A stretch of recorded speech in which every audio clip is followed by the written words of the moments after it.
entirely as a politician. As a politician, he was never a Mahatma, and I refuse to call him Mahatma.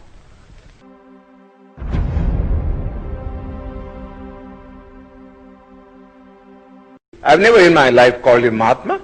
He doesn't deserve that title. Not even from the point of view of his morality. You see? Going back to the Pune Pact, the Eurabda Pact. Yes. Can you remember a little of what Gandhi said to you and what you said to him? Oh, I know it very well. I know it very well. The British government had, in the original award which MacDonald had given, had accepted my suggestion. I said, look here, the Hindus want that there should be a common electorate, so that there may be no separatist feeling between the scheduled caste and the Hindus.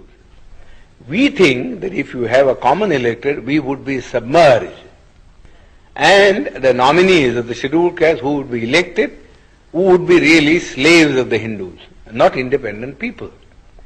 Now, I told Mr. Ramsay MacDonald that this is a sort of a thing that he might do. Give us a separate electorate. Give us a separate electorate, and also give us a second vote in the general election, so that Gandhi cannot say that we are separated in point of election. First of all, my contention was this, that for 5 years we lived separately from the Hindus, with no kind of intercourse or intercommunication, you see, of a social or a spiritual sort. What can one day's cycle of participation in a common electorate do to remove this hardened crust of separatism which has grown for centuries? It's a foolish thing to think that if two people vote together, you see, in a common polling booth, that their hearts are going to change. It's nothing of the kind. Mr. Gandhi has got this madness in him. Well, let this be satisfied by this kind of a system.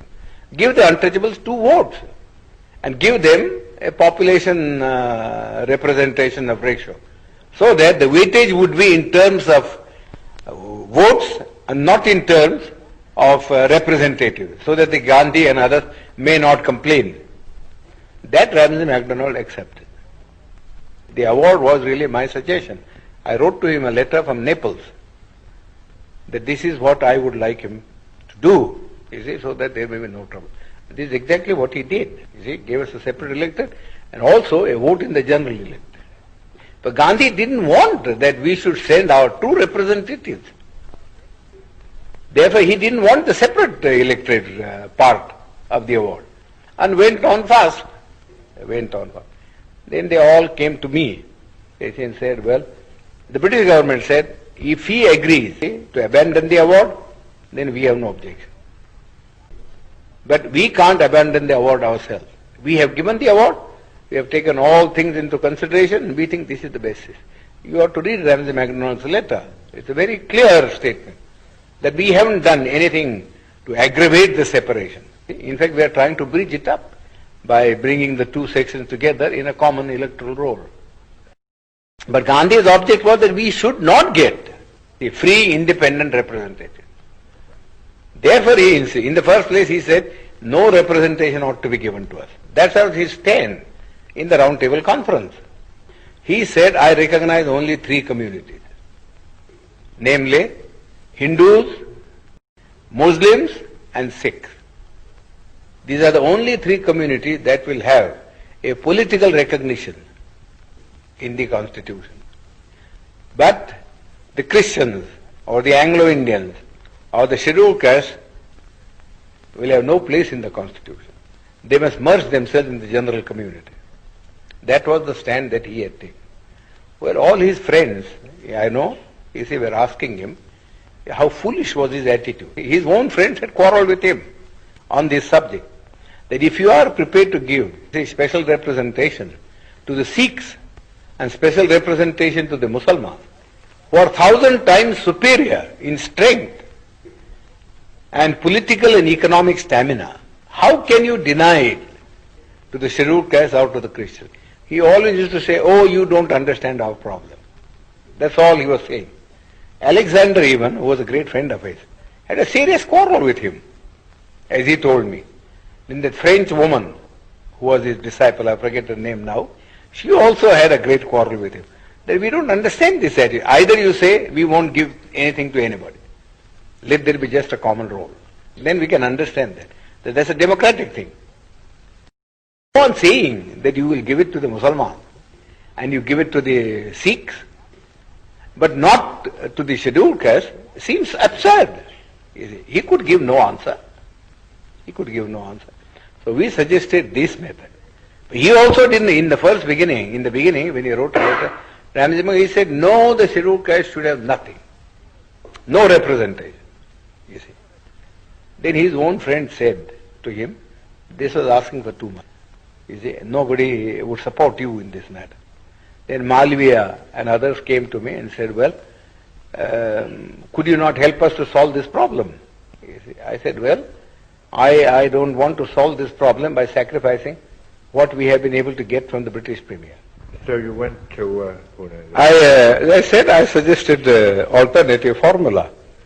And that formula was that I am not prepared to give up the separate electorate, but I am prepared, you see, to modify the thing in this way, namely that the candidates who would stand in the final election on behalf of the scheduled caste should be first elected by the scheduled caste themselves, sort of a primary election, and that they should elect 4 people. 4. And the 4 then should stand in the general electorate. And let the best one come. See, so that we get some assurance that you don't put up your own nominees, but that we do get people who will express our voice in the parliament. That Mr. Gandhi had to accept, so he accepted that. Of course, we had the benefit of it only in one election, in 1937. There you will see that the Federation swept the poll. Gandhi was not able to get a single candidate of his party elected. Well, did he bargain very hard at the end of his fast? Oh, of course. He bargained and bargained. I said, nothing doing. I am prepared to save your life, provided you do not make hard terms. But I am not going to save your life at the cost of the life of my people. This is too much. How much I have labored in all this, I know very well. And I am not going to sacrifice your whim. I sacrifice our people's interest just for the sake of satisfying. Yours is a whim.